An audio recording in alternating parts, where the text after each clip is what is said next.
Je, unajua kuacha huduma ya matengenezo ya magari, ukodishaji wa mitambo pamoja na uendeshaji wa vivuko? TEMESA tuna huduma nyingine ya kutoa ushauri wa kihandisi. Ngoja nikukutanishe na mtaalamu hapa.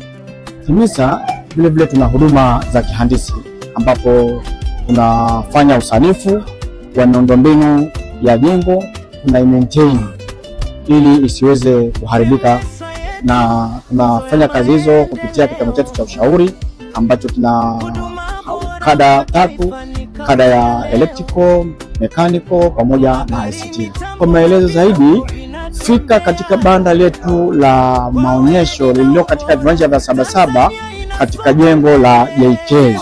Utapata maelezo zaidi na utapata maelezo kuhusu huduma zetu za TEMESA. Karibu sana.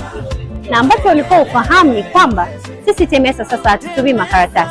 Tunaposema TEMESA ya kidijitali, tunamaanisha hivi sasa unaweza kuomba appointment ya matengenezo kupitia mfumo wetu wa matengenezo, yani MUM, ukaleta gari lako likakaguliwa na ukapatiwa matengenezo yako. Karibu katika banda letu la TEMESA lililopo katika viwanja vya JK, chuma namba 49 na 50 kupata elimu zaidi.